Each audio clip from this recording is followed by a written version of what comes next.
quickly on this debt ceiling issue. What is your investing advice?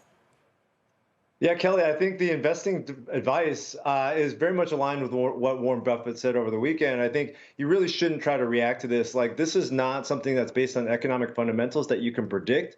This is really like predicting a hurricane. We know we're in hurricane season. But I think how you respond to this and how the markets respond really should be a function of your time horizon. If you only care about the next 5 to 10 days or 5 to 10 weeks, then sure, this could be a big market moving, volatile event for markets. But as you look past that, over the next 5 to 10 months, I think this is all going to settle out. The actual impact on economic and profit fundamentals is going to be pretty minimal. So therefore, the lasting impact on our markets over that time horizon is probably going to be pretty small.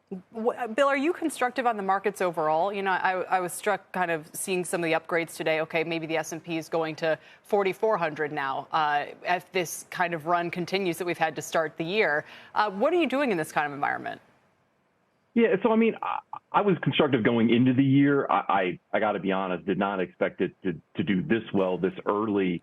So I'm probably a little bit more cautious at the moment, just because I do think the economy is going to start softening up more here in the second half. I mean, you heard some of that from Warren Buffett on Saturday, talking about that most of the businesses that Berkshire owns, and it's so widely diversified in terms of businesses it owns, that I think it's a pretty good proxy for thinking about the overall economy, that they were going to likely have, down earnings year over year. So I think it's worth keeping that in the back of your mind. So I think for us, it's just continuing to focus on, high quality companies that we're not going to have to worry about if, in fact, the recession comes. It doesn't mean the stocks don't go down, but I don't have to worry about them necessarily going out of business or something else. So I think that's important. Well, it was interesting, Bill, over the weekend to kind of hear the rhetoric about the banks and to see the signs that Buffett and Munger put up to kind of mock the accounting practices, and to certainly, if anything, they've pared their bank holdings in recent years, and they're certainly not moving in now and kind of blaming management like at First Republic for,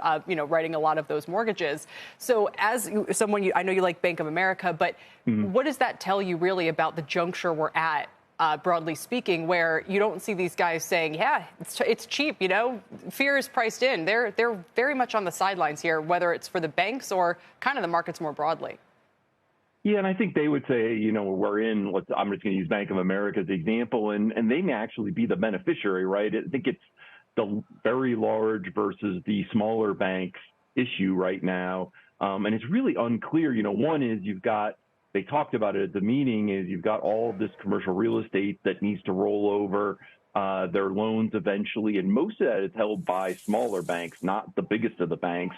And they certainly talked about that. So I think that's why they're just not in the place of wanting to dive in there. And frankly, the valuations, aren't that much different, right? Bank of America, you can buy for 8 times earnings. So it's not like it's real expensive relative. So I think that's why they're just saying, well, we'll just wait this out. And obviously, if one of them, or they see something that gets completely crushed or gets hit hard, that there's an opportunity. I'm sure they would go into it if they thought that the assets were good. But yeah, I think that's why they're a little bit of on the sideline. Right. Or I guess my point is, we're not getting that reassurance that we're at that crisis point yet, that they're still saying, nope, not so sure. They come in when everyone else is terrified. Dan, Suzuki and Bernstein, Munger and Buffett, some of the great pairings here. What are you guys arguing about, in terms, I know that healthcare and staples and utilities, I mean, is it hard to stick with that defensive bias in a market like this, or just kind of bring me inside your room a little bit when you guys are trying to figure out strategy in this very odd environment?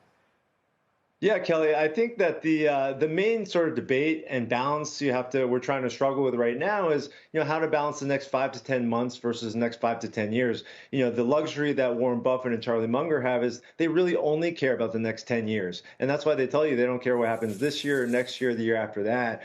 We do have to care about what happens over the next year or two. And so that's why, we're focused on this, is the fact that we're in a deepening profits recession and liquidity is tightening, which suggests that you want to be focused on high quality defensives. But if you compare that to the next 5 to 10 years, I think, owning the banks, owning energy companies, owning a lot of these cyclical and cheap assets around the world is going to prove to be a very profitable investment. But I think it's just too early given, the headwinds we're facing in the near term. Sure. And I guess final question, Bill. I mean, Kraft Heinz is another company you're looking at, but that again feels to me very kind of bull markety, like a bull market value investment.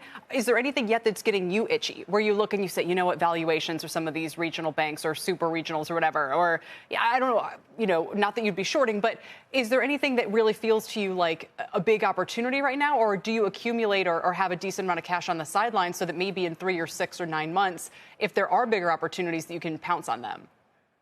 Yeah, I think you probably do. Like I said, I'm a little less optimistic than I was to start the year, just because the market's run up a bit. So I'm kind of waiting for that opportunity. And we had bought some technology when they got hit pretty hard last year. So that's run again. So it's hard to, I'm looking around for something, but probably the only place, honestly, is if you've got a longer time frame. It's some of the financial that